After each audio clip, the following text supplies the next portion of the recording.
మేమేదో కూటమి ప్రభుత్వము దాని తర్వాత చంచయ్య గారు మేము అందరం కలిసి ఏదో ఫారెస్ట్ డిపార్ట్మెంట్కి వెళ్ళామని హల్చల్ చేశామని ఏదేదో రాశారు తప్పుడు వార్తలన్నీ. మేము దీన్ని ఖండిస్తా ఉన్నాం. ఎందుకంటే ఏ పేపర్ అయినా ఖండించాల్సిన అవసరం ఉంది. ఎందుకంటే నిన్న వాస్తవాలు తెలుసుకోకుండా ఏ పేపర్ రాసినా సరే ఖండించాల్సిన అవసరం ఉంది ఎవరైనా సరే. ఎందుకంటే ఈనాడులో ఈరోజు మార్నింగ్ చూసిన వెంటనే ఈయనేదో దొంగతనం చేసేట్టు రౌండ్ సర్కిల్ వేసి ఈరోజు రాస్తున్నాడు.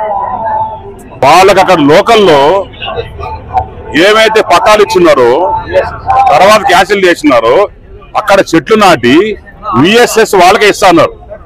అక్కడ ఏదో ల్యాండ్ ఈయన ఏదో కబ్జా చేస్తున్నట్టు లేకుండా నేనేదో కబ్జా చేస్తున్నట్టు. అసలు నాకు అర్థం కాదంటే సబ్జెక్ట్ లేకుండా ఎందుకు రాస్తారు మీరు? ఆ ల్యాండ్స్ అని ఏదో మేము కబ్జా చేస్తున్నట్టు. అయ్యా మహానుభావ ఎవరు రాసిన పేరు అది? ఈనాడులో ఎవరు రాశారు అది? అది పేరేది మాకు తెలియదు.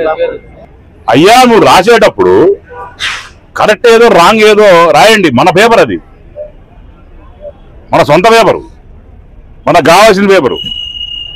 ఇక మనం కూడా వాస్తవాలు ఏమున్నా తెలుసుకొని రాయాలి. ఏ పేపర్ అయినా సరే నువ్వు రాయి. పోని ఆ గ్రామంలోకి పో. నువ్వు తిరుపతిలో కూర్చొని రాసేట అసలు సబ్జెక్టు మీకు తెలియదు, ఏం జరిగిందో తెలియదు. ఒక ఫోటో తీసుకోవడం, రెడ్ సర్కిల్ వేయడం, మాట రాయడం, ఇదో ఫ్యాషన్ అయిపోయిందా? ఏందా మీరు చేసే కనీసం? మేము ఖండిస్తున్నాం విషయం మీద. ఇంకో పేపర్ అంటే బూతులు మాడేటోళ్ళం, కానీ మన పేపర్ కాబట్టి గమ్మునున్న పరిస్థితి. ఎవరైతే రాశారో వాళ్ళకి రెండు చేతులు జోడించి అడుగుతాడా. ఒకసారి నువ్వు ప్రెస్ జర్నలిస్ట్ అయితే పోయి అక్కడ పో, ఆ ఊరికి పో, కూర్చో, ఏం జరుగుతుంది కూర్చో, వాళ్ళకి నువ్వే న్యాయం చేయి.